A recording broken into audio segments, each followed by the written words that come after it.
বিমস্টেক শীর্ষ সম্মেলনে যোগ দিতে থাইল্যান্ডের রাজধানী ব্যাংককে পৌঁছেছেন প্রধান উপদেষ্টা ডক্টর মোহাম্মদ ইউনূস। মিয়ানমার এবং থাইল্যান্ডের পর এবার ইন্দোনেশিয়ায় আঘাত হানল ভয়ঙ্কর ভূমিকম্প। ট্রাম্পের করা শুল্ক নীতি আরবে বাণিজ্য যুদ্ধ লাগতে পারে, এমনটাই মনে করতেছেন অর্থনীতিবিদরা। যারা গণহত্যা চালিয়েছে তাদেরও বিচার করতেই হবে, এমনটাই জানালেন জামায়াতে আমির ডক্টর শফিকুর রহমান। এতক্ষণ শুনছিলেন সংবাদ শিরোনাম, এবারে বিস্তারিত।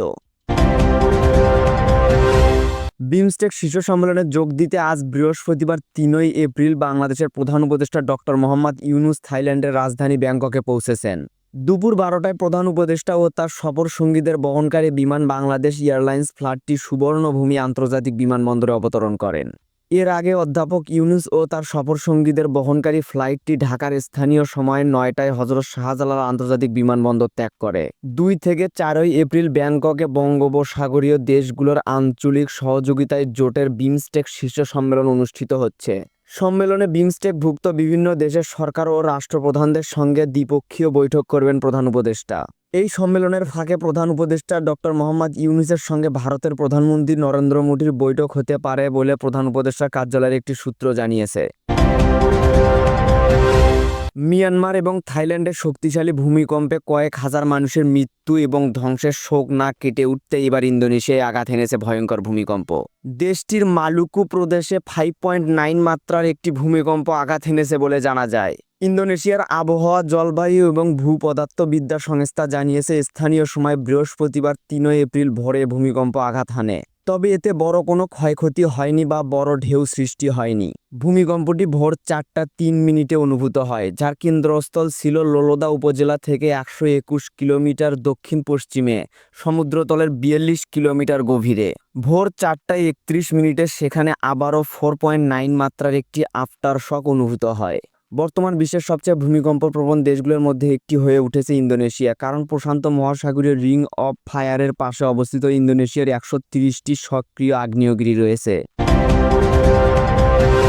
ট্রাম্পের শুল্ক নীতি আরবে বাণিজ্য যুদ্ধ লাগতে পারে বলে মনে করতেছেন অর্থনীতিবিদরা। কেননা ট্রাম্পের শুল্ক নীতি আরব থেকে কোনো দেশই বাদ পড়েনি। দক্ষিণ কোরিয়া, জাপানের মতো দেশের উপরও আরোপ হয়েছে যথাক্রমে ২৫ ও ২৪% শুল্ক। দক্ষিণ কোরিয়া, জাপান, অস্ট্রেলিয়া সহ ইউরোপীয় ইউনিয়ন ডোনাল্ড ট্রাম্পের সিদ্ধান্তের উপর তীব্র প্রতিক্রিয়া জানিয়েছেন। ট্রাম্পের শুল্ক আরোপের এই উত্তেজনা ছড়িয়ে পড়েছে বিশ্বজুড়ে, তৈরি হয়েছে বাণিজ্য যুদ্ধের শঙ্কা। পাল্টা পদক্ষেপের হুঁশিয়ারিও দিয়েছে বিভিন্ন দেশ।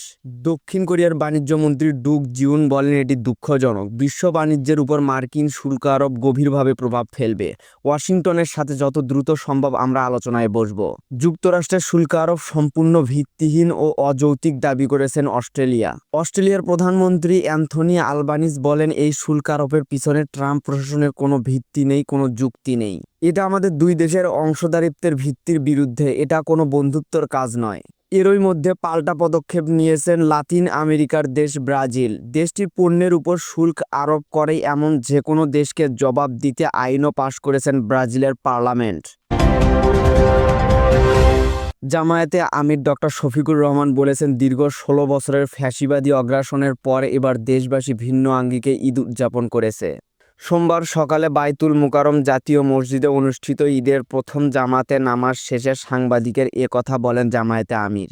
তিনি আরও বলেছেন, আজ ঈদ হলেও বাংলাদেশের অনেকের ঘরেই আজ ঈদের আনন্দ নেই। অনেক মা তার সন্তানের জন্য কান্না করছে। তিনি বলেন, জুলাই আগস্ট আন্দোলনে যারা গণহত্যা চালিয়েছে এবং মানুষ হত্যা করেছে তাদের বিচার করতেই হবে।